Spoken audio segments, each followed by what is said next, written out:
difficulté à gérer le dossier ou par peur. Il est essentiel de prendre ce dossier pour ce qui est à bras le corps. Parce que sinon, le complotisme ne peut qu'augmenter encore. Pourquoi les médias français essayent de nous faire croire que l'affaire Epstein est une affaire russe, alors que, pour employer un terme pas trop dangereux, elle est entièrement communautaire et sioniste. J'essaie d'éviter le mot qui tue. C'est pas comme ça que ça va se régler. Ou alors, c'est qu'il y a des gens qui pensent qu'ils sont tellement puissants qu'ils peuvent remettre le tapis sur le problème. Mais là, c'est que c'est pas un petit problème. Il y a de quoi alimenter, comment dirais-je,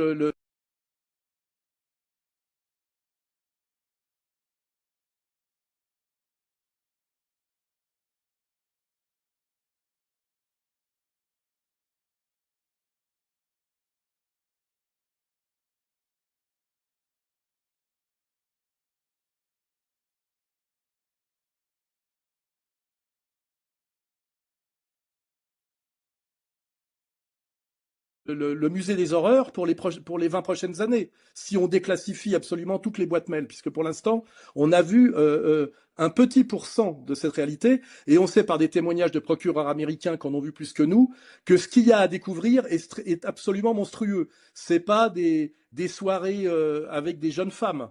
On parle, je crois, de viol d'enfants, de sacrifice d'enfants et même de cannibalisme. Donc voilà, il va falloir gérer, c'est un message que j'envoie, il va falloir gérer le dossier un peu plus intelligemment. Sinon, ça va aggraver encore ce que vous redoutez, si je puis me permettre. Non, mais ce qui est certain, c'est que là, on a quand même des éléments énormes. C'est-à-dire que le groupe Rothschild est cité, je ne sais pas combien de centaines, peut-être, voire même de milliers de fois. Il y a des liens qui prouvent que Epstein a été financé. Il dit d'ailleurs lui-même il représente les Rothschild. À un moment donné, si vous voulez, Jacques Lang, c'est un fusible, mais il va falloir aller au disjoncteur. Il va falloir qu'on en sache un peu plus. Et mon sentiment, c'est que je ne vois pas comment on pourrait faire l'économie. Là, je crois je crois qu'avec Lang, ils sont allés au bout. Hein. La police est arrivée à l'Institut du monde arabe, ils ont perquisitionné. Mais je vois pas comment le groupe Rothschild pourrait éviter des Diodo, poursuites. excuse-moi, mais c'est pas le problème, c'est que Lang, il est pas attaqué pour pédocriminalité. Non. Il est attaqué pour détournement de fonds. Pour l'instant. Oui, pour l'instant. Ouais, mais tu vois, une fois qu'ils ont les ordinateurs, une fois qu'ils ont tout, bon, faut voir avant qu'il ait fait le ménage. Mais je partage pas ton optimisme. Hein. Ouais. Avant de vous quitter, deux choses par rapport à Nunez versus Soral. Je rappelle quand même que Epstein passait 6 mois de l'année en France. Peut-être que la priorité, ce serait de s'intéresser à ce que faisait Monsieur Epstein en France 6 mois de l'année. Et deuxièmement, je rappelle que Thomas Massie, qui est le représentant de la Chambre des représentants, qui a fait la pétition, donc qui est un Trumpiste, hein, qui a fait la pétition en septembre dernier pour que soit votée la loi de déclassification, donc qui a été votée ensuite en novembre et qui a été signée par Donald Trump en novembre, avant la déclassification partielle le 30 janvier. Il a déclaré récemment que ceux qui empêchaient la déclassification totale des documents, c'est Israël et le Mossad, et puis et la CIA. Donc, c'est pas les Russes. Voilà. Ceux qui ont quelque chose à se reprocher aujourd'hui dans cette affaire, c'est principalement Israël. Voilà. Et je vous salue tous. Merci. Je vous souhaite une bonne soirée. Il fallait Merci que j'ai à toi, en sur tout cas. ça. Okay. Tu nous fais une Blanche Gardin ou quoi là? Non, faut que j'aille manger, c'est le premier jour de jeûne. Voilà. J'ai coupé, mais je vais aller. Et d'ailleurs, le carême catholique démarre avec le ramadan. Hein. Voilà. Okay. Bon ramadan, Youssef. Bon ramadan. Okay. Bon ramadan. On est ensemble. Moi aussi. On est ensemble, le front de la foi. Je pars aussi parce que moi, il est déjà 23h30 en fait à Moscou. Oui. Alors toi, à Moscou, c'est ça, ouais. Il est 23h30. Bah, écoute, merci pour l'invitation. J'ai été très honoré avec les vétérans. Non, ben nous aussi, on a été très honorés. Puis c'était intéressant d'avoir une vision russe ce soir sur l'affaire. Merci à toi. Merci à toi, Diodo. Merde, je vais me retrouver tout seul. Ouais. Pendant que vous conversiez là tout de suite, on a appris là tout de suite l'annulation de ta page Facebook. de Ah 60 bon? 000 personnes qu'on essaie. Oui, voilà, bon, voilà le truc. D'accord. Donc, elle vient d'être effacée. Et donc, D'accord. l'intitulé, c'est Personnes et organisations dangereuses. Page supprimée. Oui, Voilà. c'est ce qu'on appelle pour non-respect des règles de la communauté. Alors, on ne sait pas quelles règles, on ne C'est sait ça. pas quelle communauté. C'est Exactement. Non, puis ça commence à être très dangereux. On va arriver à 100 000 personnes qui nous regardent. Ça se confirme.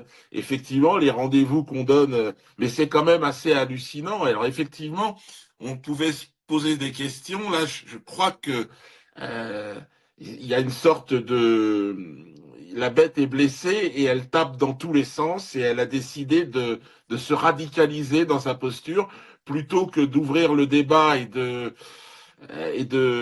demander pardon, j'allais dire, mais d'aller sur ce chemin de l'apaisement. Non, il semblerait que ils essayent de se raccrocher désespérément à une sorte de violence absolue. Bon, bah, on verra ce que ça donne, hein, mais c'est vrai que c'est quand même très inquiétant ce qui se ouais, passe. c'est pour ça qu'on est en droit de ne pas partager totalement ton optimisme, parce que si ça bruisse, si ça bouge beaucoup sur les réseaux sociaux, au niveau des médias officiels, au niveau de la politique et des médias officiels, ça bouge très peu.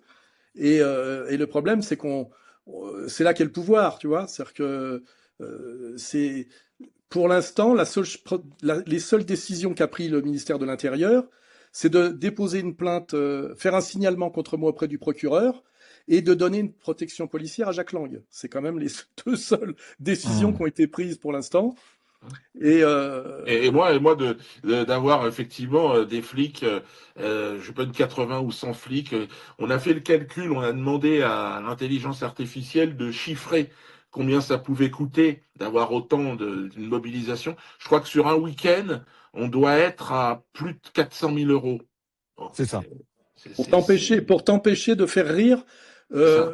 une poignée de personnes. Ouais, Ouais, c'est ouais, ça. c'est quand même. Il y a une espèce de démonstration de force sadique, quoi.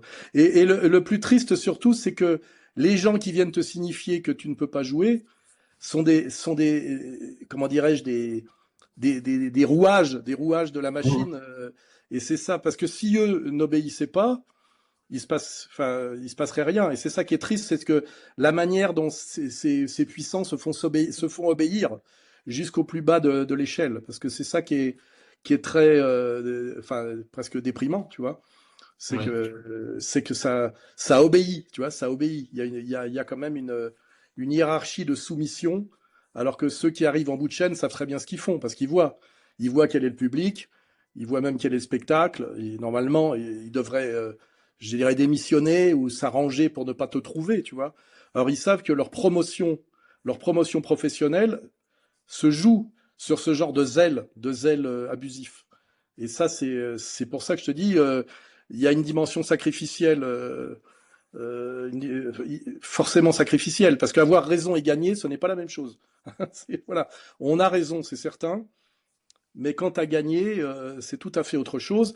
Et on est d'autant plus persécuté qu'on a raison, justement. C'est parce qu'aujourd'hui, quand tu parles de dialogue, quelqu'un accepte de dialoguer quand il pense qu'il peut gagner des points par le dialogue. Mais quand sur le terrain du dialogue, on a déjà gagné et totalement gagné, il n'y a plus que quoi que la violence en réalité. Hein, Mm. c'est ce face à quoi on est. Comme moi, là, à un moment donné, je vais me retrouver avec un procès pour provocation publique à la haine non suivi des faits. Parce qu'il y a eu tout un système qui a été mis en place pour pouvoir te faire condamner systématiquement à partir de rien. Parce que ce qui est intéressant, par exemple, tu l'as vécu comme moi, c'est la provocation à la haine non suivie des faits. Ça veut dire qu'il n'y a pas d'effet. En général, ce qui prouve qu'il y a une cause, c'est les effets. Hein, la relation causale, ça s'appelle. Mais s'il n'y a pas d'effet, c'est que dans le réel, il n'y a pas de cause. Hein, la cause n'y est pas.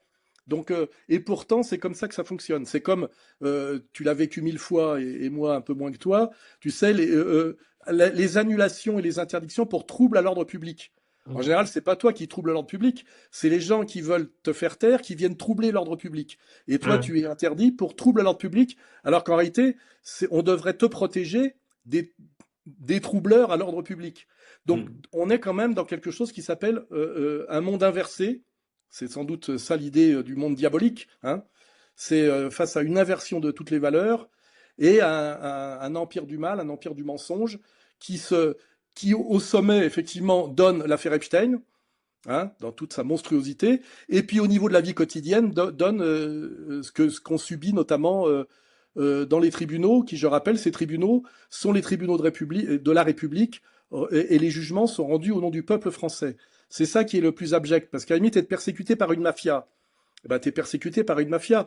Mais en réalité, cette mafia délègue à l'autorité légale les mises à mort, les punitions, les châtiments.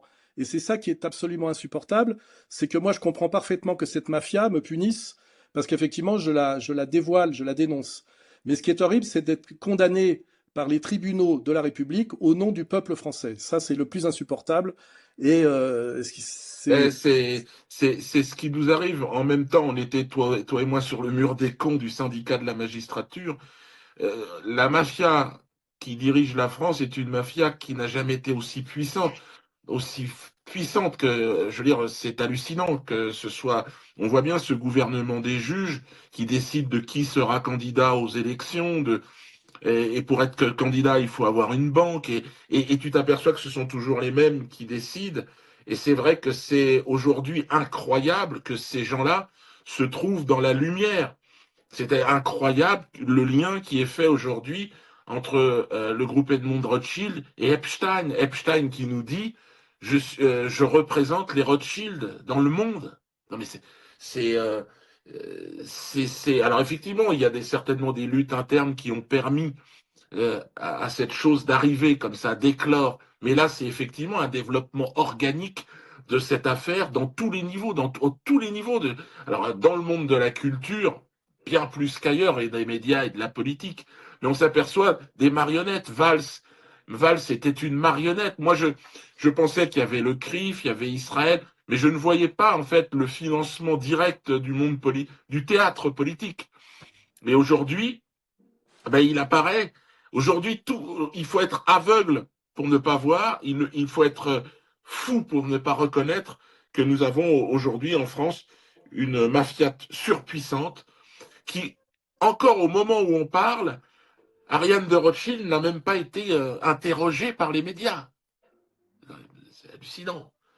Aucune personne ne lui a demandé mais alors qu'est-ce que vous avez financé ce monstre? C'est hallucinant.